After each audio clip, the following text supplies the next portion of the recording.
What would you do if the person you built your whole life around turned out to be someone you never truly knew?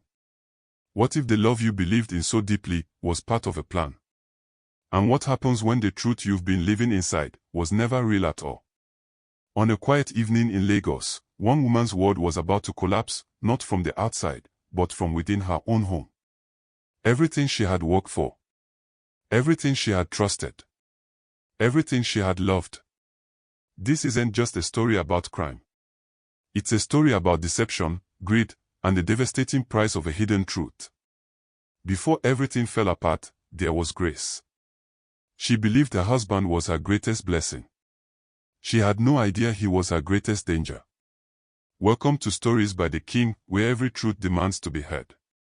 Before we begin, tell me where you're watching from. Drop your city or country in the comments right now. And if stories like this matter to you, please like this video and subscribe. Justice deserves an audience. Now, listen carefully. Grace Mensah had never been the kind of woman who asked for much. She grew up in Surulere, Lagos, in a small flat where her mother cooked jollof rice every Sunday and her father came home tired but always smiling. She learned early that love was not loud.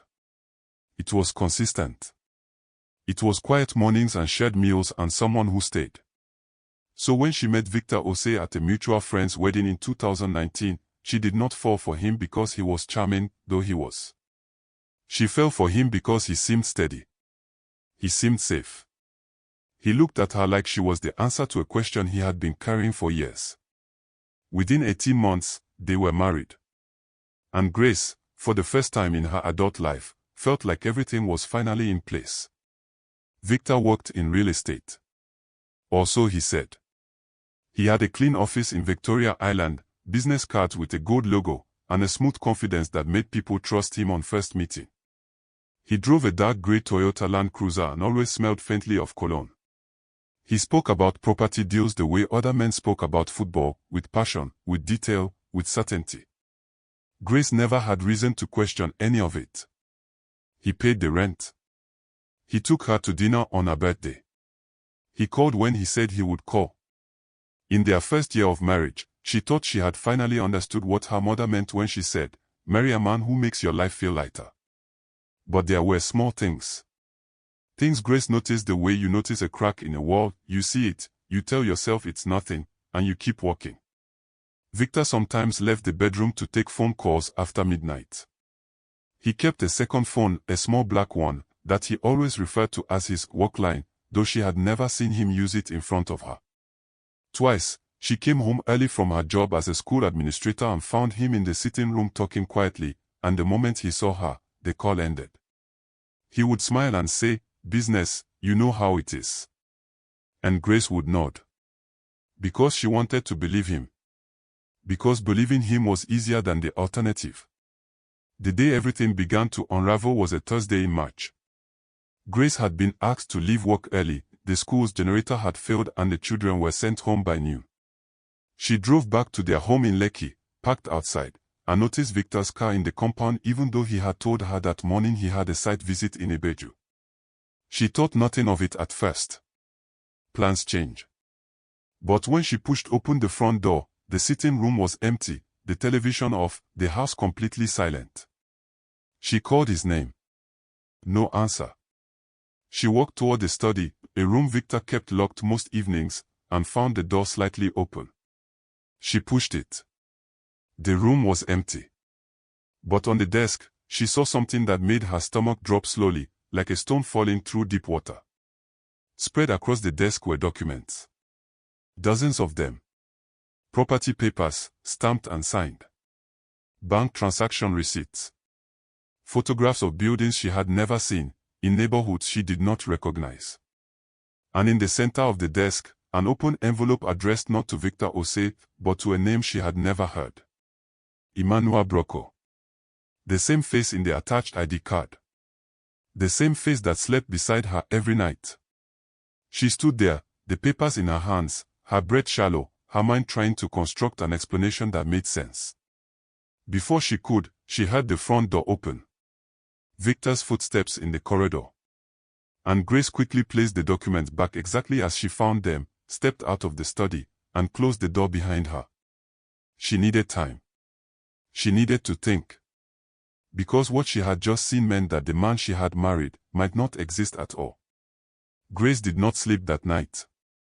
She lay beside Victor in the dark, listening to his breathing, watching the ceiling, feeling the terrible weight of what she had seen pressing down on her chest like a stone.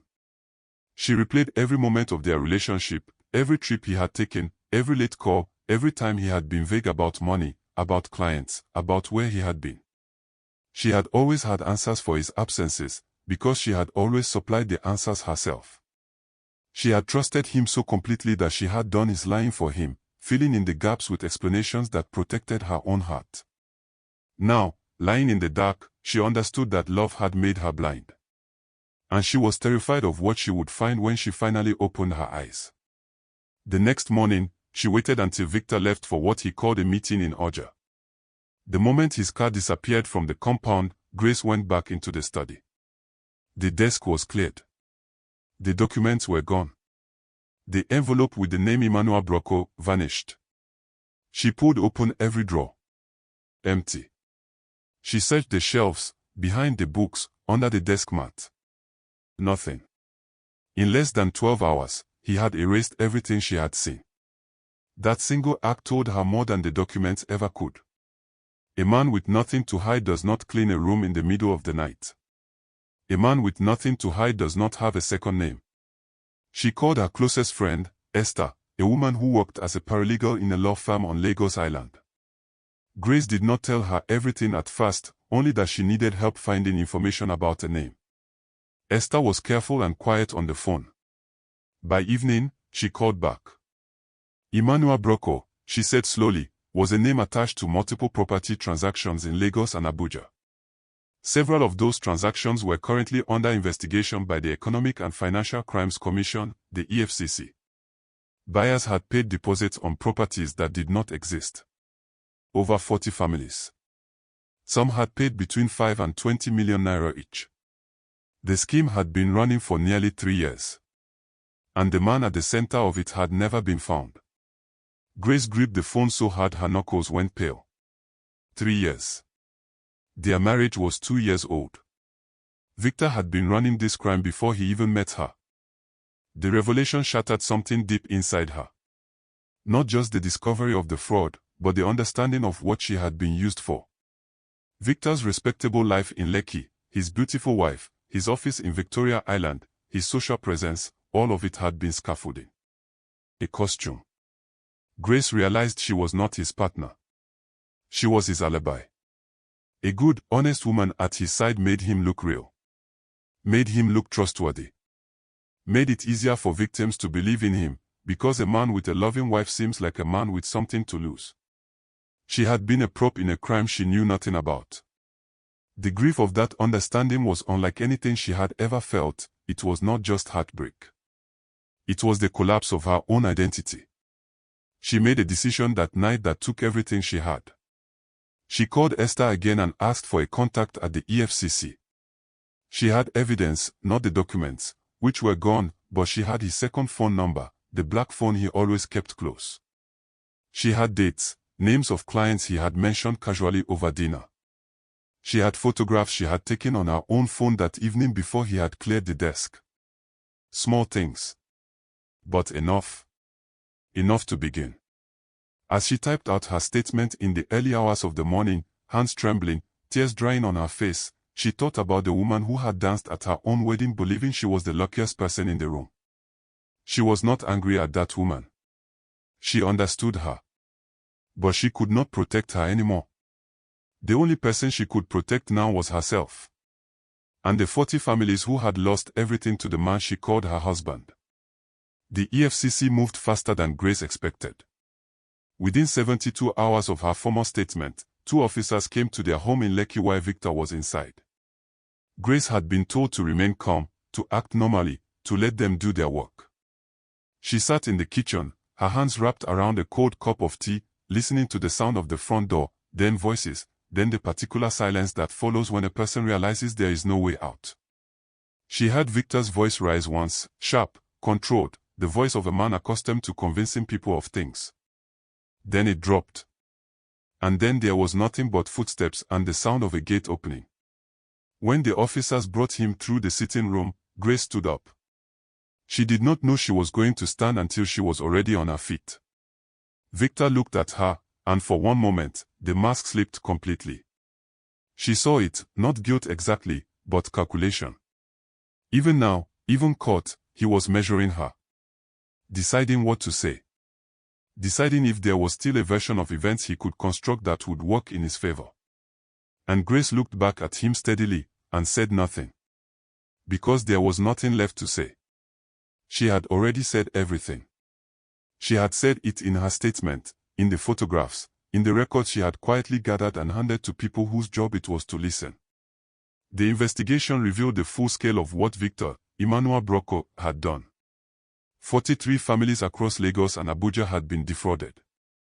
The total amount exceeded 800 million naira.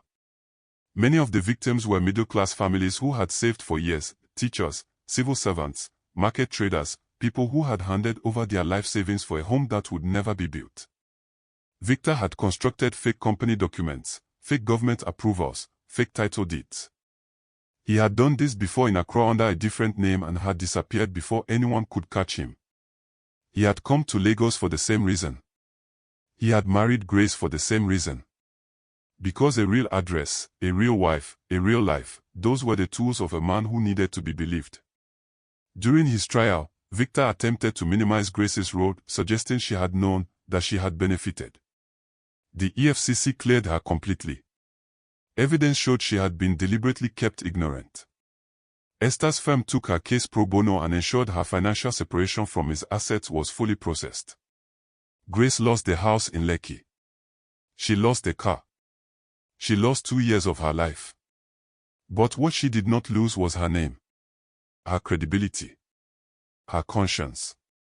She moved back to Surulere, into a flat 3 streets from her mother's house, and she rebuilt slowly, painfully, in the way that only people who have survived a true betrayal know how to rebuild, not quickly, not loudly, but with a new understanding of their own strength. Victor was sentenced to 14 years in Kirikiri Maximum Security Prison. The judge's final words at sentencing noted that his most calculated act was not the fraud itself, but the deliberate construction of a false identity to evade justice, and the use of an innocent woman's love to sustain that deception. Grace sat in the courtroom gallery as the sentence was read. She did not feel the relief she had expected. She felt something quieter and more complicated, the grief of a woman who had genuinely loved someone who had never genuinely existed. On the drive home, Esther reached across the seat and held her hand. Neither of them spoke. Some truths do not need words. Some wounds close slowly, in their own time, and only if you let them. Grace lost many things. But she found something most people never find, the truth about who she was when everything was taken from her. She did not break. She acted. She stood up not just for herself, but for 43 families who had lost everything to a man built entirely of lies. The lesson is hard, but it is real. Love is not proof of safety. And the people closest to us are sometimes the ones we know the least. Some betrayals leave a mark that never fully disappears. So tell me, what would you have done in Grace's position? Would you have reported him? Could you have? Leave your answer in the comments. And if this story moved you, please like, share, and subscribe to Stories by the King. Justice needs witnesses. This is Stories by the King, where every story carries a heartbeat, and every truth, no matter how long it hides, is finally heard.